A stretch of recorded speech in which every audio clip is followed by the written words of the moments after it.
basically the world economy is pegged by the demand of energy globally. So commerce is the foundation of commerce is the world transportation. Without energy, as far as activity of manufacturing, the economy cannot function globally. So it's all dependent on the world transportation system. So who control the petroleum reserves of the world control the world order when it comes to leveraging uh, oil as a political leverage when it comes to foreign affairs. So since since the concept of the combustion engine, gasoline engine, and then the mass production of gasoline cars, combustion gasoline uh, vehicles, uh, the world has been pegged to the petrodollar, or not. Excuse me, not the petrodollar, but the demand of energy has been leveraged back and forth, like you could say like a tug of war when it comes to the West, and then uh, the other oil countries that are considered uh, non-Western alliance. In other words, Iran, Libya, Venezuela, Saudi Arabia, United Emirates, Dubai, Qatar, Russia. So compared to the Western companies that are like ExxonMobil, uh, BP is British Petroleum, Dutch royal family controls the Royal Dutch oil companies. So those are considered Western energy companies, and they use leverage ever since Roosevelt pegged the American greenback to Saudi Arabia at the time. After World War II, Europe was in ruins, and so Roosevelt was able to monopolize on the birth of Saudi Arabia by the House of Saud, uh, and got Saudi Arabia to peg the sale of oil on the American greenback. So Europe had to be rebuilt because after World War II they were in ruins, and so America had an opportunity to mass produce. It was the baby boomer generation. Uh, they mass produced uh, exports of American goods to Europe to help Europe rebuild, and so that's when the point when Roosevelt pegged the petrodollar. Uh, it allowed America to become the undisputed de facto world reserve currency. And so between ExxonMobil, BP, British Petroleum, and Dutch royal family, Royal Dutch, uh, Shell is for short, between those oil companies, they leveraged the Middle East. And so they picked winners and losers when it came to petroleum Middle Eastern nations. They propped up leaders that would do the interests of Western political science, foreign affairs. So they sometimes, like the war between Iraq and Iran, they propped up both sides to fight with each other to weaken them. In other words, by weakening Libya, Iraq, Syria, Iran, Venezuela, uh, and parts of other OPEC nations in Africa, and that allows Western powers to stay dominant economically because you got to understand all nations' transportation systems depend on petroleum. So it's in the interest of the Western Alliance to keep these other oil regions impoverished uh, and weakened in order to dominate the world markets when it comes to petroleum exports that supplies the world with gasoline. And so that's where we at today when it comes to the greenback as the world reserve currency. And so between Europe and America, they control the majority interests, leveraging the World Bank, the IMF, the Bank of Settlements, the banking SWIFT system is all controlled by this hegemony of America's petrodollar and the eurozone pegged to the greenback as far as they can leverage the rest of these regions and keep them subverted when it comes to their countries' uh, ability to sell oil. And so now you have a tug of war because now OPEC, these other members state, like I said, Iraq, Iran, Venezuela, uh, Syria, Libya, Russia, they all realize that they're being subverted intentionally because this hegemony of Western alliance likes to monopolize and subvert their foreign affair interests because there's a threat if these other oil-rich nations are allowed to profit on an equal platform to compete with the West. It would jeopardize not only the greenback but also the eurozone currencies. If these other nations, which is happening now, because these OPEC nations, along with the House of Saud, the Crown Prince, and Russia, are uniting as far as OPEC plus one. So there's a tug of war between these two regional, these third world nations, along with Russia, are playing a tug of war when it comes to petroleum and supplying gasoline to the rest of the world. Uh, between OPEC plus one and America's and Europe oil companies, there's a struggle to subvert the regions, entire regions, and keep nations impoverished because these nations back and forth are tugging foreign policies and they're controlling the ability to subvert gasoline pricing or oil, barrels of oil pricing in the markets of energy. So the stock market starts to experience around the world stagnations and inflation because when oil starts rising, the price of the barrel of oils commodities exporting throughout the world start rising as far as pricing is concerned. It starts to have an inflationary effect on all commodities within the economies of the world. As far as production and exports and imports, it starts to give rise to global inflation. And so it breaks out regional wars. These When nations start to feel impoverished and their economy starts to collapse, these nations lash out in wars, international wars, and millions of people, innocent citizens throughout the world, innocent human beings, start to be massacred in the name of confrontational wars. And it's all got to do because the world is pegged to gasoline dependencies as far as the world transportation systems.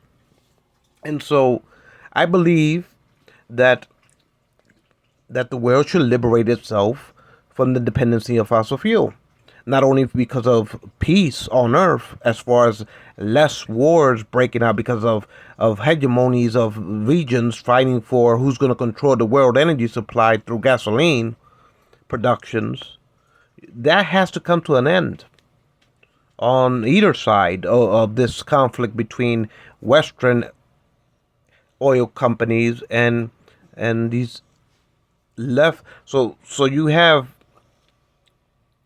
Europeans, Western European oil companies competing with these other regional countries and these other third world countries, and so they're being suppressed by Western hegemony at this moment, and now you have them uniting with OPEC plus one and turning the tables around on the Western countries, and so now between OPEC plus one, they're turning the tables around and impoverishing Western European countries. And so now the world is experiencing a slowdown in the economies of nations throughout the world. And so now you got stagnation globally. You got the prices of all commodities going up, and the hyperinflations are setting in or are beginning to start to take off. Because once stagnation happens and the interest, uh, the interest can't keep up with inflation, then you start to have stagnant economies, and before you know it, it can cause hyperinflation. And when hyperinflation breaks out, civility of societies breaks down, which breaks out into civil wars and into regional conflicts and into international wars.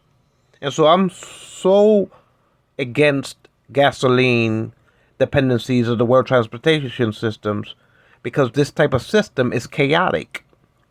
Not only does it drive nations into the dark ages by starving nations who don't have access to gasoline, which is a majority of the world, are stuck captive to these countries that have oil reserves, and so it keeps the world in conflicted confrontations with each other as far as regional powers that control reservoirs of oil reserves within their borders of their countries.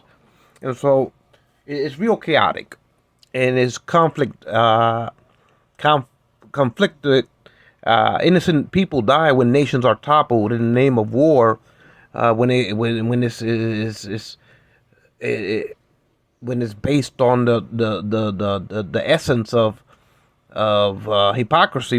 Because when these nations go to war with each other, they don't admit it's for oil. They hide it with false pretexts like it's liberty. We're fighting for democracies. We're fighting for social rights. But in reality, these regional wars are being fought to who's going to control these regional oil supplies, reservoirs of reserves within these nations. And because you got to understand, whoever controls the world oil reserves controls the world. You basically have the world in the palm of your hand if you control the world oil reserves, because all the nations throughout the world needs transportations, and now at this present tense, the majority of the world transportation is gasoline guzzlers. So whoever controls the supply of the spigot of gasoline controls the world economy, thereby controls the world banking systems, thereby controls the world order, thereby props up their military, and is all based on conflict energy as far as petroleum is concerned. And so it's chaotic. And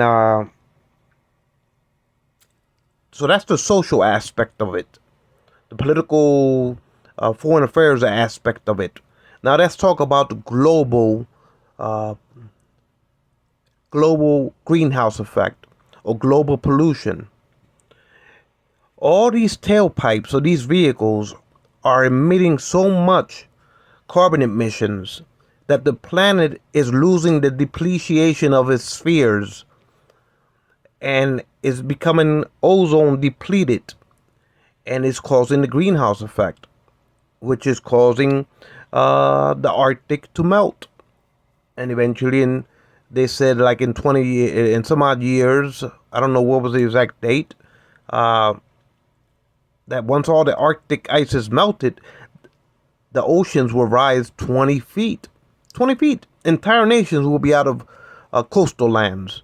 Like in America, for example, Florida will be underwater. Probably New York will be underwater. Puerto Rico will be underwater. Cuba will be underwater if 20 feet of ocean rises because of all the Arctic melts. And you can imagine that all that was caused by the greenhouse effect. Because that when you emit that gas, obnoxious gas, in the composite of the atmosphere, it starts to accumulate. And throughout, how long has the cars been? 100 and plus years as far as gasoline cars? So you can imagine 100 and plus, 100 and some odd years of gasoline guzzlers emitting carbon emissions. And so the planet is getting sick. We're choking off the planet. We're basically killing off the planet with all these gasoline tailpipes, emitting millions and even billions of tons of carbon emissions gases into the atmosphere. It's been 100 and some odd and plus years of gasoline guzzlers. So for that reason, we also have to wean off of gasoline vehicles throughout the world. So I'm developing a company and my technology that I'm patenting that would allow electric cars to drive long distances without losing its electrical charge. So if you can imagine not having an electric car, having an electric car that can drive long distances and it never depletes the battery. So I'm creating technologies that while you're driving the vehicle, the batteries are becoming self-charged. So you don't need to plug in the electric cars. You don't need to recharge the cars. It is basically an electric car that's self-sufficient. That's self-maintain its electrical charge. You can own the car, and the car is basically self-sufficient.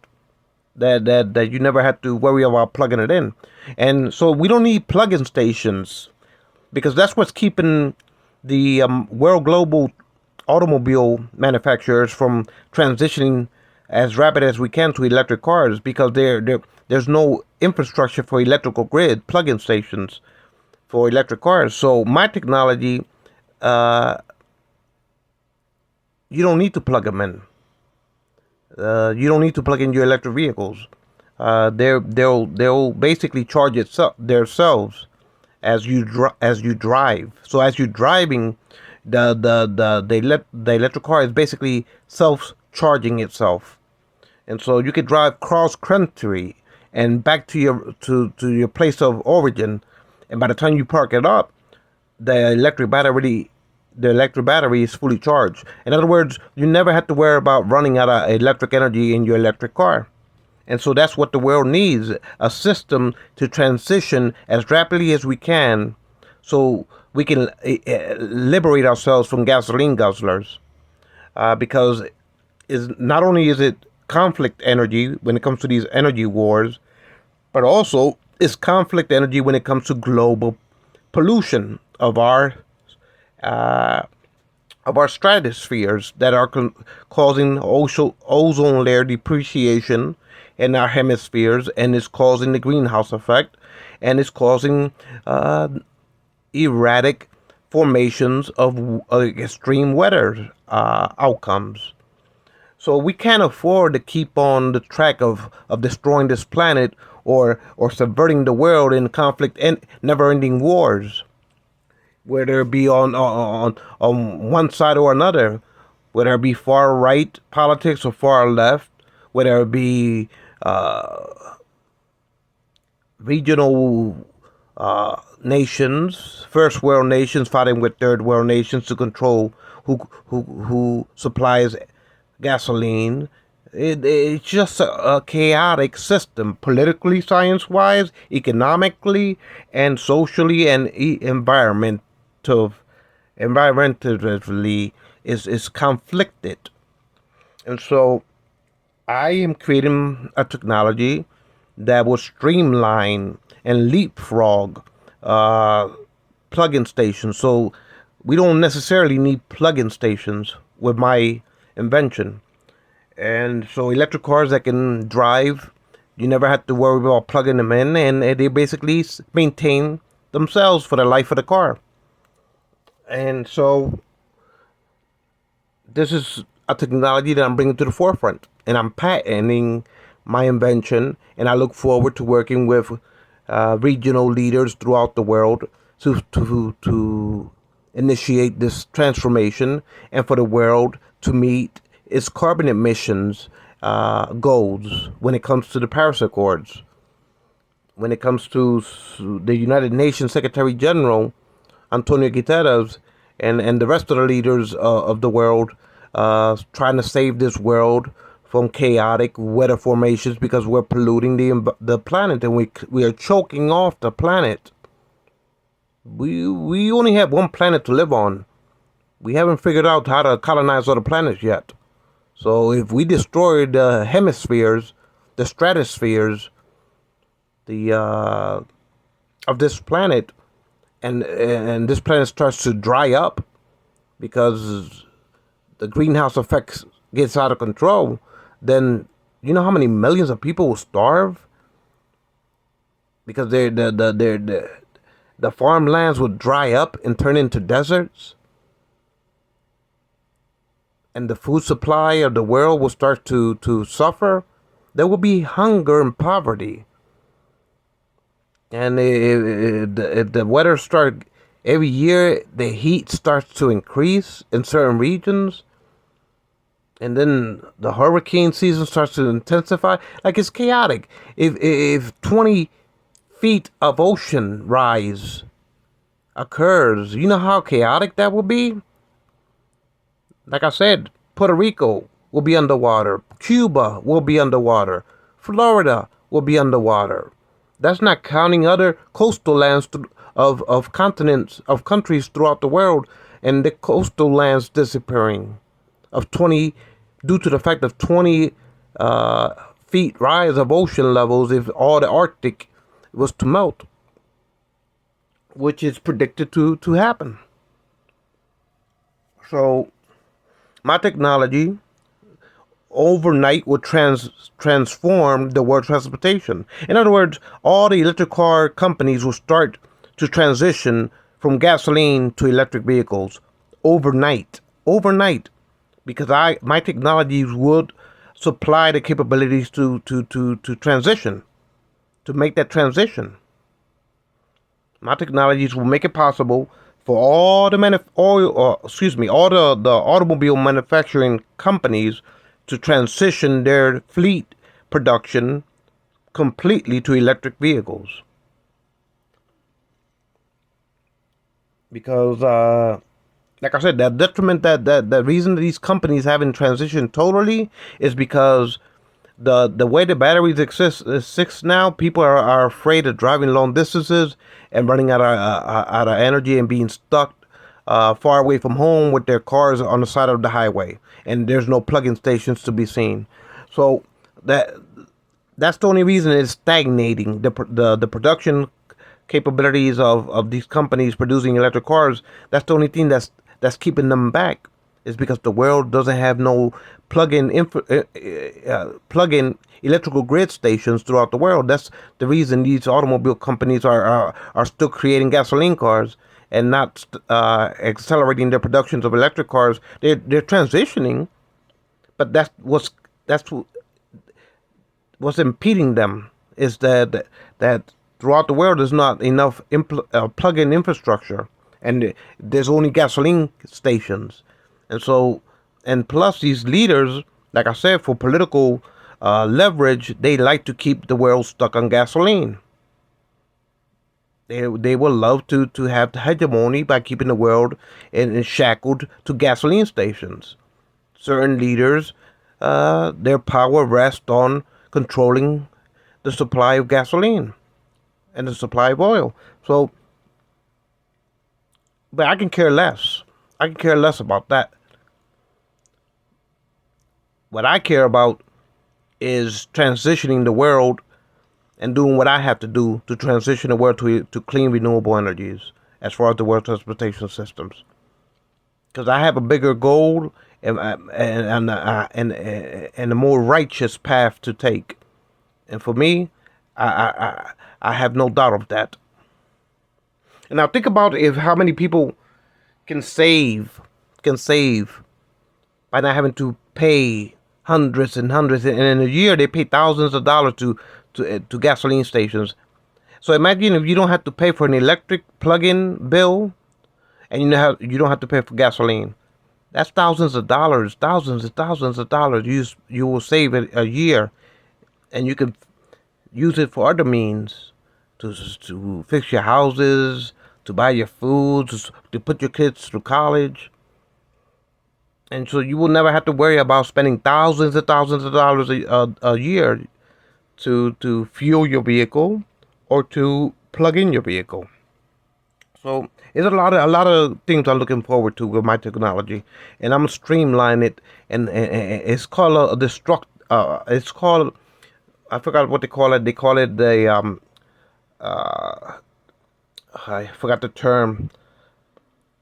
I, I'm I'm I'm gonna basically leapfrog the ability for all nations to accept electric cars, because the world, as far as the manufacturing companies are concerned, they want the ability to transition from gasoline to electric cars, because they know that electric cars are the thing of the future, and it must be phased in because of a global survival of our planet, and the social strife of conflict energy that causes wars. The world is better off if we wean off of gasoline cars. So my technology will make it possible for all the transportation systems to fast track that capabilities. And so I'm working closely with leaders and heads of states throughout the world, along with CEOs of corporations, car manufacturer industries throughout the world. And I look forward to bringing my technology by the end of this year to the market. So I look forward to it.